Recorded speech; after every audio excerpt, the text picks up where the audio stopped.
All India अहले हदीस conference के सदर हाफिज मोहम्मद यहिया साहब, यहाँ इस स्टेज पर मौजूद सभी मोअज़्ज़िज़ हस्तियां, आज के इस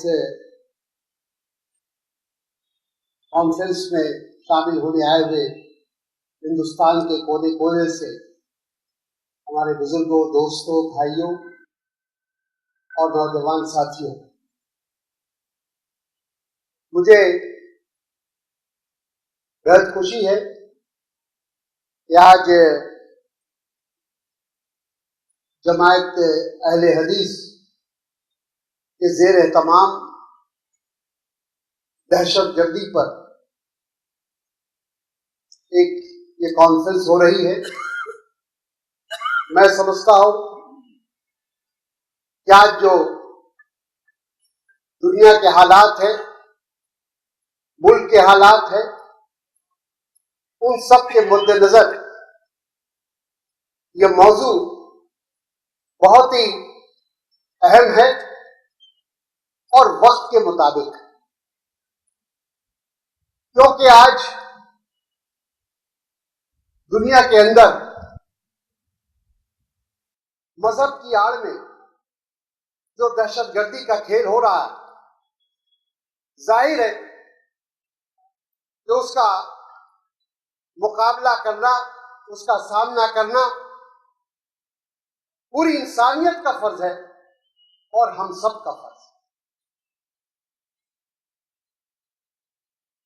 मैं समझता हूं कि दहशतगर्दी फिरका परस्ती का एक घिनौना शक्ल है। जब फिरका परस्ती शबाब पर हो जाती है तो वो दहशतगर्दी की शक्ल इख्तियार कर लेती है। और हमारे मुल्क में आज वही हालात बनते जा रहे हैं।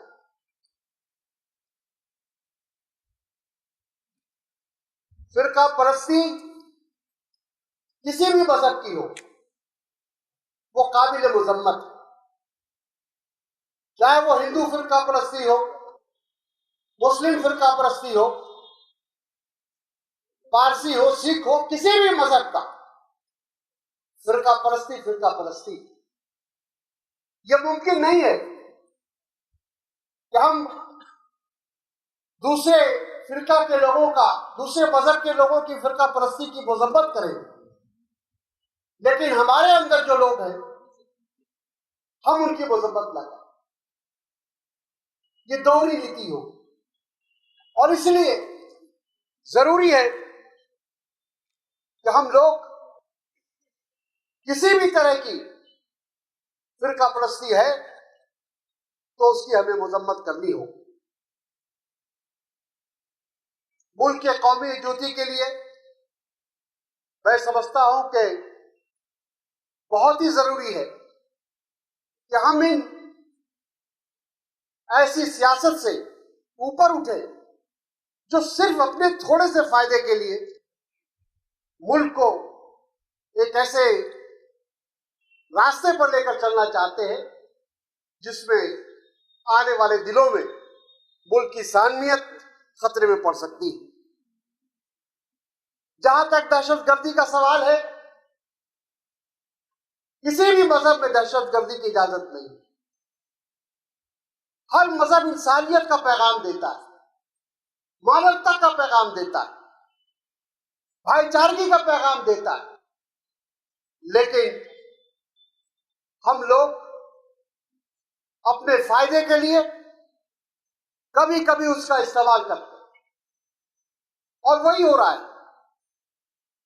आज जरूरत इस बात की है कि ऐसे लोगों के चेहरे पर से नकाब हटाया जाए जो मुल्क के अमन अमान के लिए, जो दुनिया के अमन अमान के लिए खतरा बनते जा रहे हैं। जैसा मैंने कहा कि खास तौर पर जहां तक इस्लाम का सवाल है, इस्लाम में तो यह कहा गया है कि अगर एक बेकसूर का कत्ल होता है तो इसका मतलब सारी इंसानियत का कत्ल होता है। इस्लाम मजहब सिर्फ मुसलमानों के लिए नहीं आया, सारी इंसानियत के लिए आया। हमने अल्लाह को रब्बुल आलमीन कहा है, हमने हजरत मोहम्मद सल्लल्लाहु अलैहि वसल्लम को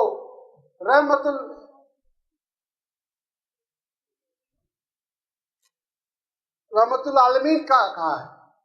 तो इसलिए हमको ये बात समझने की जरूरत है कि हम लोग पूरी दुनिया के अंदर मोहब्बत का पैगाम लेकर आए हैं, और यही तरीका है। इसी रास्ते पर चलकर हम अपने मजहब की भी खिदमत कर सकते हैं और इंसानियत की भी खिदमत कर सकते हैं। आज अफसोस की बात यह है कि दहशतगर्दी को जिहाद का नाम दिया जा रहा है। जिहाद का मतलब हम सब जानते हैं। जिहाद हर बुराई के खिलाफ लड़ने का नाम है। जिहाद जहां भी किसी पर भी अगर कोई जुल्म सितम होता है तो उसके खिलाफ लड़ाई लड़ने का नाम है जिहाद। हर बुराई के खिलाफ लड़ने का नाम है जिहाद। लेकिन आज क्या हो रहा है? आज ये कहा जा रहा है कि जिहाद करना है, जिहाद के लिए लड़ना है, इस मजहब के लिए लड़ना है, और इस जिहाद की आड़ में हम दहशतगर्दी को तकवीत देने का काम कर रहे हैं। इस बात को समझने की जरूरत है। हमारा मुल्क एक सेकुलर मुल्क है। हमने सेकुलरिज्म क्यों अपनाया, धर्मनिरपेक्षता क्यों अपनाया? यह हमारी जरूरत थी। हमारे बुजुर्गों ने इस बात को समझा था। उन्होंने इस बात को अच्छी तरह जाना था कि इस मुल्क की अगर सालमियत को बचाना है, इस मुल्क की एकता और अखंडता को बचाना है, तो उसका एक ही तरीका है, वो है सेकुलरिज्म, धर्मनिरपेक्षता। सेकुलरिज्म के रास्ते पर ही चलकर हम इस मुल्क को आगे लेकर चल सकते हैं। और यही वजह है कि आज आजादी के 67 साल हो गए। भारत अगर एक है, हिंदुस्तान एक है, तो इसीलिए कि हमारी बुनियाद सेकुलरिज्म पर है, धर्मनिरपेक्षता पर है, जमहूरियत पर है। जिस दिन हमारे मुल्क में जमहूरियत खतरे में पड़ जाएगी, जिस दिन सेकुलरिज्म खतरे में पड़ जाएगा, इस मुल्क को एक रखना मुश्किल है।